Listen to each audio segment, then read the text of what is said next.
Hola, ¿qué tal? Bienvenidos a otro episodio.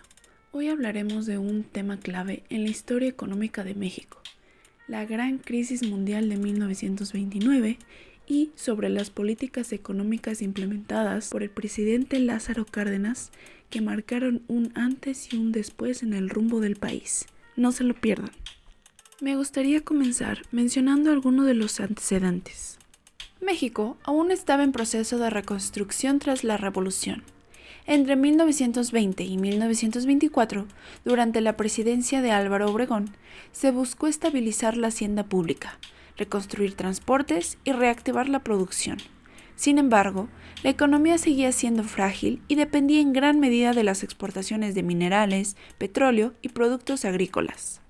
Cuando llegó el año 1929, el país no estaba preparado para un choque externo de gran magnitud.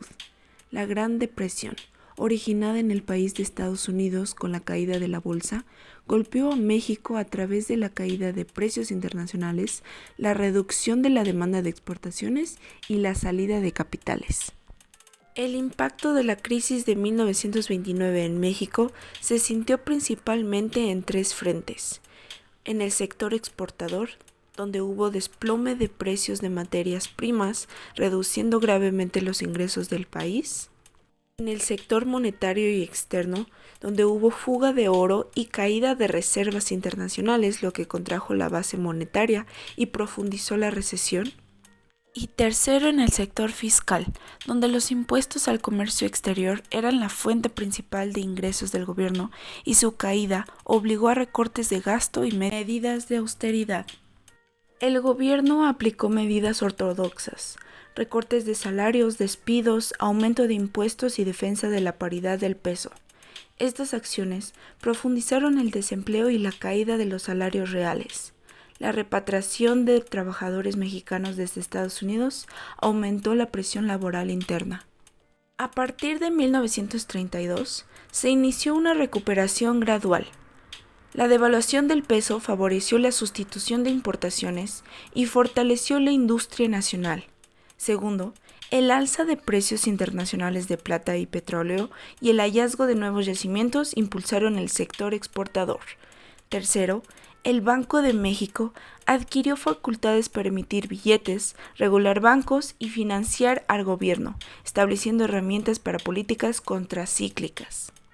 La crisis de 1929 como catalizador del cardenismo. Según Cárdenas, la crisis de 1929 obligó a México a romper con la ortodoxia económica del patrón oro y la paridad fija, experimentando con políticas más flexibles y un rol activo del Estado. Estas experiencias demostraron que la intervención estatal no solo era necesaria para la estabilidad económica, sino también para proteger el empleo y fomentar la producción interna. En otras palabras, la crisis de 1929 preparó el terreno para el modelo económico cardenista, donde el Estado asumiría un papel central en el desarrollo del país. El cardenismo fue considerado como un proyecto de transformación.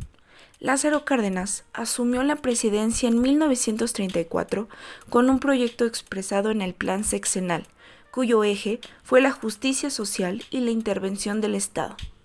Entre sus principales acciones se encuentran la agricultura y reforma agraria, donde repartió más de 18 millones de hectáreas, consolidando el modelo ejidal y transformando la estructura de la tierra.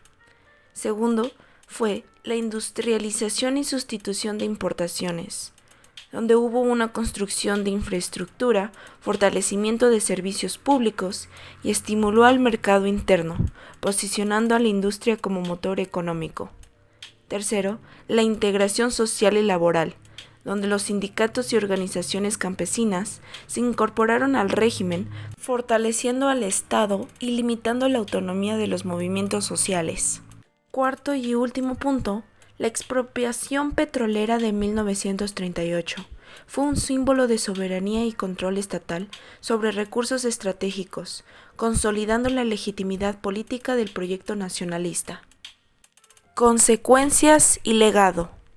La crisis de 1929 y el cardenismo marcaron una transición histórica, de un país dependiente de los mercados internacionales a un Estado activo, promotor del desarrollo y garante de la justicia social. Entre las principales consecuencias estuvieron las siguientes: fortalecimiento del Banco de México y de las instituciones financieras, consolidación de la industria nacional mediante sustitución de importaciones, creación de un Estado intervencionista y propietario de sectores estratégicos, y la integración social de trabajadores y campesinos, consolidando el Estado posrevolucionario. En mi opinión, la crisis de 1929, aunque dolorosa, fue el catalizador que permitió la formación del modelo cardenista, mostrando que un Estado fuerte y soberano podía proteger la economía y promover la justicia social. A modo de conclusión, me gustaría decir que la Gran Depresión no solo provocó una recesión económica profunda, sino que abrió el camino hacia un nuevo modelo político, social y económico para México. Las políticas cardenistas aprovecharon esa oportunidad para sentar las bases del desarrollo mexicano durante décadas. Y con esto damos por terminado el episodio. Soy Ivana García, estudiante universitaria del UNAM, y espero que esta cápsula les ayude a comprender por qué la crisis de 1929 y el cardenismo fueron decisivos en nuestra historia. Hasta la próxima.